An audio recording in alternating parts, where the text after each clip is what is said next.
Alex is out with me today for the first time in his kayak, and I've got my Shearwater 125 out today. This is definitely a smaller piece of water, so we should be able to cover this this evening. So right now it's 4 o'clock. We anticipate being here for 4 or 5 hours, hopefully, or at least till the sun down.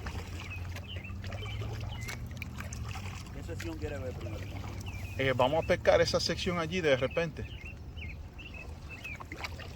So we're gonna fish right where those cattails are. We're gonna fish that bend right in front here. Should only be a couple-minute paddle, so should get there rather quickly. All right, so guys, what I'm gonna start off with today is a Berkeley power bait. This is a 4-inch worm, black worm with a chartreuse tail. I'm combining it with a Quantum tenacity rod and reel combo with 8-pound fluorocarbon.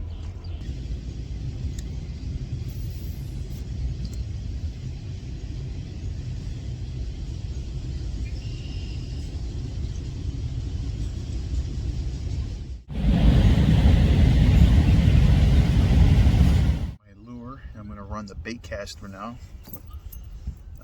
I was unsuccessful there for quite a while, so it's time to swap things out. So I'm going to go with a Strike King spinner bait here in white, and I've got a trailer hook on it. I don't know if you guys can see that.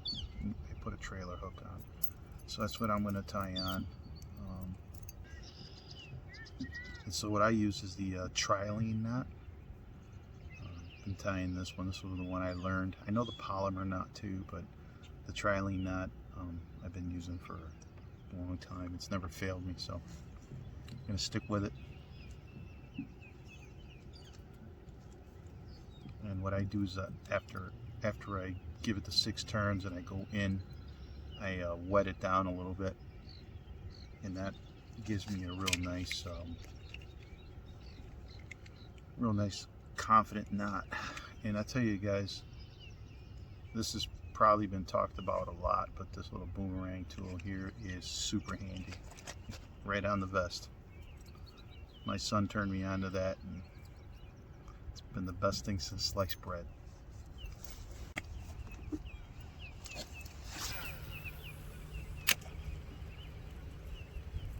One thing I'm still learning to do is how to cast on the kayak appropriately. So that's one of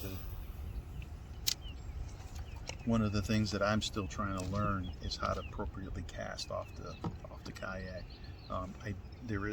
When I was on the boat, my motions weren't really limited, but the majority of the time on the boat I'm standing.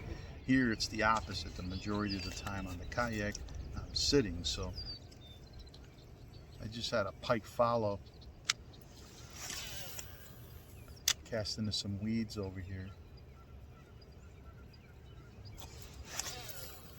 A lot of times with the pike, if they don't hit right away, you can do a figure 8, but I'm sitting down right now. It's almost impossible to do a figure 8, man.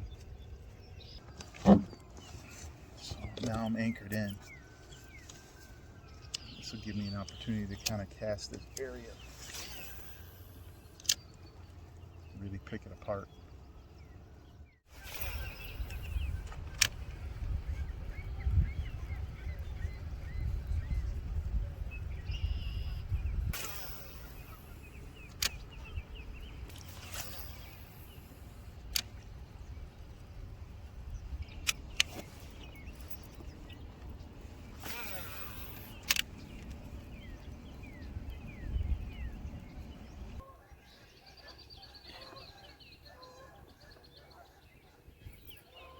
Spike.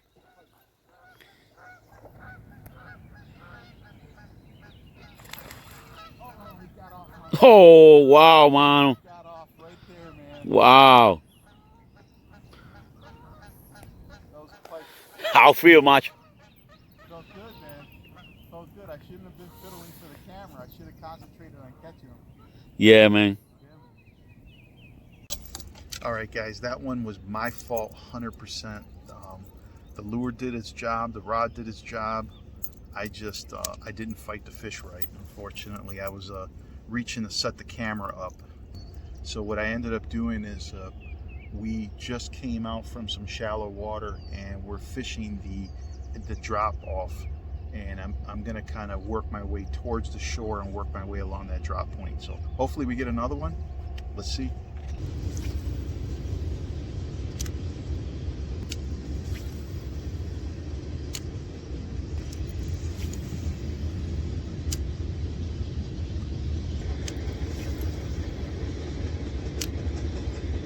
Definitely looking at this lure, just not looking at it enough, in my opinion.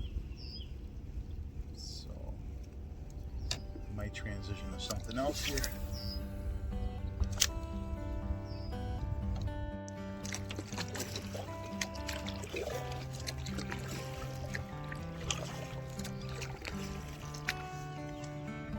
I'm going to shoot the Senko for a little bit here.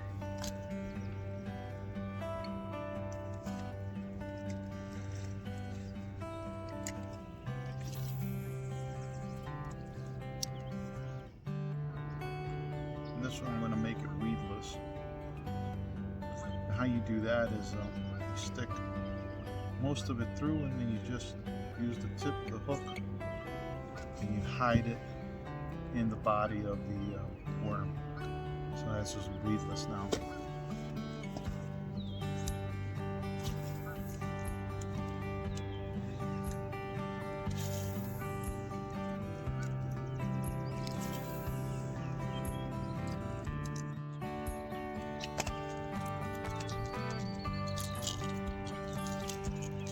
And Cordell Wally Diver, I'm going to give this a try right here.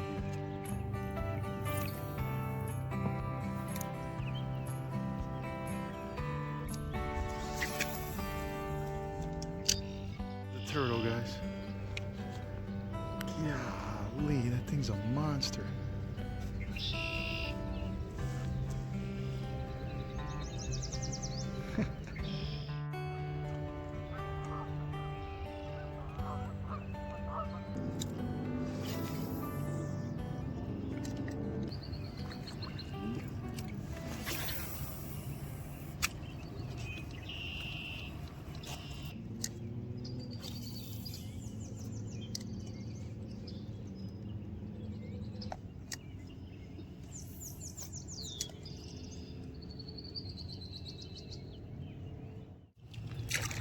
Well, guys, that is it.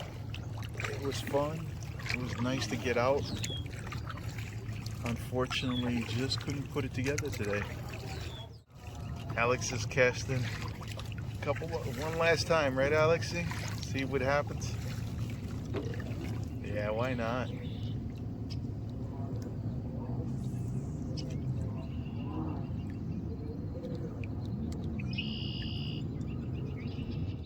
Guys, thanks for joining us. We really appreciate you guys watching. Stick around for the next one. Hopefully on the next one we'll bag a bunch of fish.